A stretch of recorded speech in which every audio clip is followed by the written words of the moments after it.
Wow, so you met the person who played Rune Hako. And Newt Gunray. Both guys usually go to conventions together, since you saw them in episode 1 together. They usually do conventions together too. They played multiple characters in episode 1. Each one played like 4 or 5 different people in the mask. Characters. What are their names in real life? Silas Carson played, which one plays which? Yeah, Jerome Blake plays Rune Hako, and Newt Gunray is played by Silas Carson. And Silas Carson also came back for episode 2. Right. Yeah, actually, could you do that again? Could you just point and explain, just so I have... This will just be background, but... Okay. Jerome Blake played Rune Hako in episode 1, Phantom Menace. Newt Gunray was played by Silas Carson, and Silas Carson was asked to come and reprise his role in episode 2, Attack of the Clones. Okay. Jerome Blake came back and did other characters, but wasn't that character.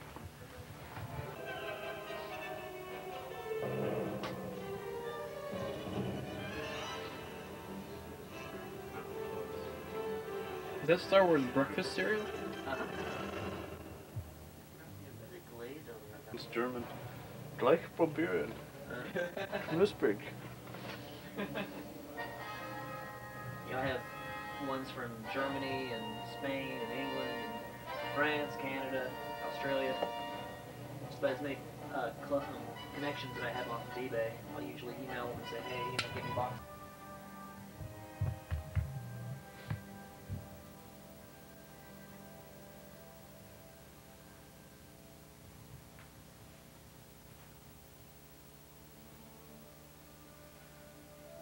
Did you have the trading cards, too, when you were little? And Yeah. trading cards? I remember I had some friends who did. These are all there was 5 sets for Star Wars. And this is all the mint condition cards with sticker sets. All 5 sets for the first movie. Empire came out in 2 different sets, larger sets with stickers. And then Jedi came out with 2 different sets, and then all the other ones. All these are still just nothing but Star Wars cards. Over 10,000 Star Wars cards. Most of them are not ones that I had when I was little. I purchased those later. Yeah. Made my sets. How old are you? 32. 32. Oh, same as me. So I was thinking that how old I was when the first movie came out. So this was 6 or 7. I was 6. Yeah. 6 years old. Did you see it when it came out, son? Well, once it came to the, I saw it like a year after it came out because it took that long to make it to the cheap theater. So Oh, really? My mom wouldn't take us to first run movies, so we'd wait till it was $1.25. Well, it was still in theaters. It lasted in theaters for over a year. Yeah. Which was really one of the first movies to do that back then. Stay in theaters. Because they made a 1-year happy anniversary, 1-year Star Wars poster. Where'd you get this little Anakin guy? He was only 1 of 2 in the entire state. He was actually a JCPenney's exclusive. They made him, what the company is, I think it's Don Post, one of those companies that makes statues for other things, like mannequins, made that for JCPenney's in '99 for the kids department, for all the JCPenney's clothes. So they came out with toys and all sorts of stuff. Well, at the end of their promotion, about I guess the beginning of 2000, they auctioned him off. They put a price tag of like $3,000 on it. Wow. And he didn't sell. I wasn't paying $3 grand for him either. So they auctioned him off, which I heard that they were going to do. Yeah. There wasn't one in Memphis, but there was one in Knoxville at the JCPenney's at Easttown, and there was one in Nashville. Chattanooga didn't get one either, because they only made a certain number. I think there's only like 500 of them in the whole world. And it came down between me and another Star Wars collector from Maryville who bid on it. And I actually outbid the guy and ended up buying it. Well, it's kind of funny, too, because after I won it, I put him on my JCPenney's card. Basically maxed it out. My wife's like, what the hell? But it's a hollow rock, just like a fiberglass rock, and then he's got a steel beam that goes up his leg that he sits on, so he doesn't tip over. And I said, well, I'll be down, a couple days from now, and I'll pay for it, and then if you just have him wrapped up, when we're ready to go. So when I showed up, these girls had him wrapped in bubble wrap. So when I went out to the car, I had this kid wrapped in bubble wrap under my arm, and I put him in the trunk. Nice. All these people are looking at me like, what's he doing? I'm like, I'm not a real kid, people. Kind of strange. dirty. Made of the same fabric. Thanks.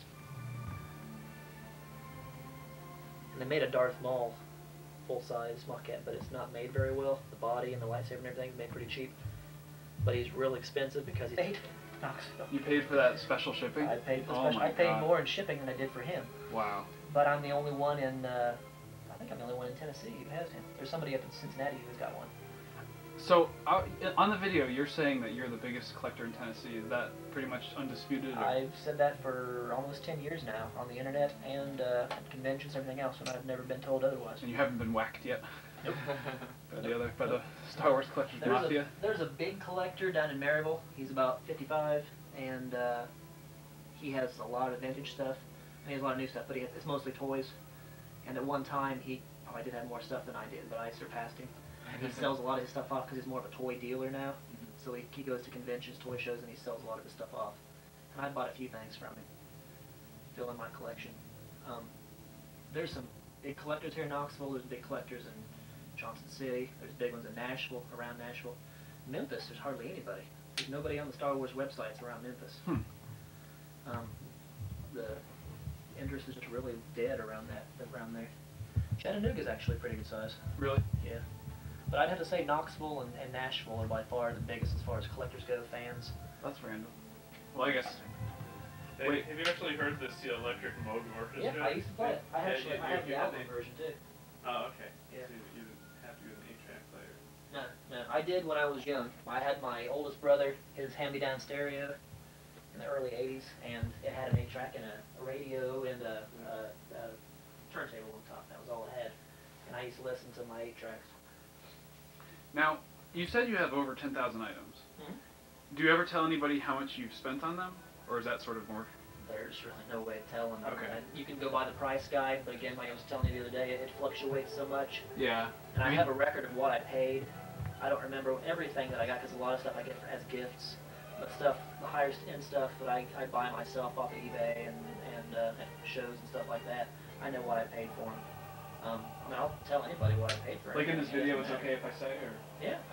Betsy's quoted me about what my banner was worth, and when episode 2 came out, I was probably spending maybe $1,000 a month on Star Wars stuff. And I did the same, probably more so for episode 1, because they made probably 3 or 4 times as much stuff for episode 1 as they did for episode 2. So I was spending a lot more stuff on episode 1 stuff back in 99, 2000. And then in between, when I'm not collecting the new stuff, I try to fill in the vintage stuff, trying to get a lot of promotional items, some of the vintage toys that I don't have or didn't have at the time, and posters, crew items, stuff like that.